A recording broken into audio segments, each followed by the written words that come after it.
Salut à tous, aujourd'hui nous allons voir comment créer un fichier imprimable en 3D.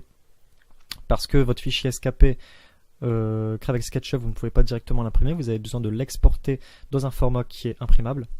Et donc on va voir ça tout de suite. Alors ce format imprimable, c'est le .stl. Donc c'est-à-dire que vous avez votre fichier SKP, donc avec SketchUp, qui va vous servir à modéliser la pièce.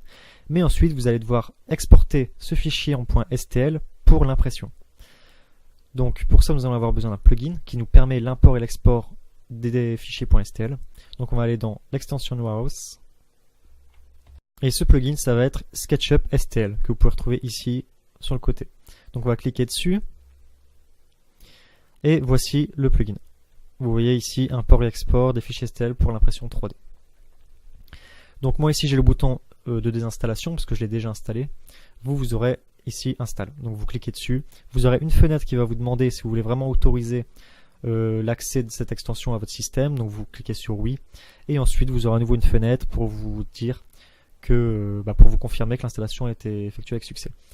Vous cliquez sur OK et vous avez votre plugin. Donc contrairement aux autres plugins, vous n'aurez pas de bouton visible. Ça va simplement se passer dans vos options. Mais il n'y aura pas de bouton apparent. Donc je vais fermer ceci. En fait ça va se passer ici dans Fichier. Et vous avez ici le nouveau bouton Export STL que vous n'aviez pas avant l'installation. Vous allez cliquer dessus. On se retrouve avec cette fenêtre d'options. Donc vous avez ici l'unité d'export, donc millimètres, centimètres, etc. Le format de fichier, ASCII ou binaire. Sincèrement, je ne connais pas la différence entre les deux, je laisse toujours en ASCII par défaut.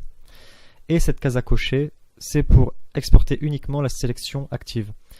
Donc si par exemple là, ma pièce, je viens sélectionner une partie, je coche la case et j'exporte, il va m'exporter simplement ma partie sélectionnée.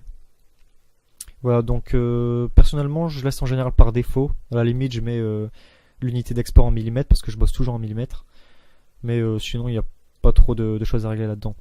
Ensuite, vous allez cliquer sur Export. Il va vous demander où l'enregistrer. Et vous aurez un beau fichier .stl de votre pièce qui est destiné à l'impression. Une fois l'export effectué, on se retrouve donc avec notre fichier SKP de base, celui qui nous a servi à modéliser la pièce, et notre fichier exporté qui est le .stl et qui nous servira à l'impression 3D. Donc là, dans l'état, ce fichier en .stl ne nous sert à rien. On va devoir l'importer dans un logiciel d'impression 3D.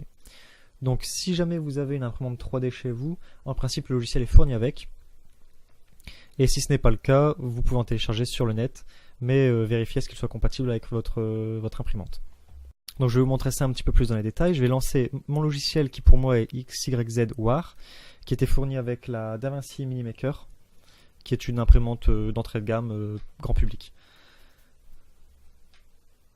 Donc là le logiciel se lance et il va me servir à paramétrer donc la finesse d'impression, divers paramètres, préparer mon imprimante, etc.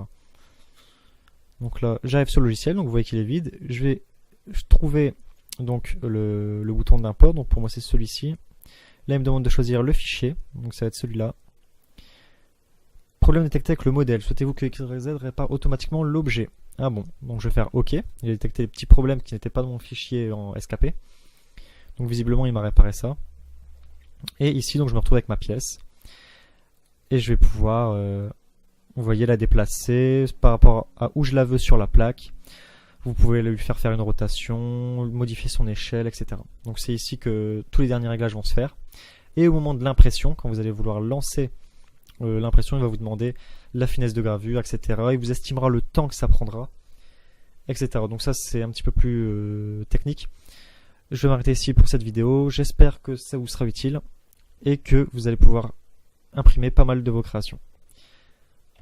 Comme d'habitude, si la vidéo vous a plu, laissez un like, ça me fait super plaisir. Merci de m'avoir suivi, abonnez-vous si c'est toujours pas le cas.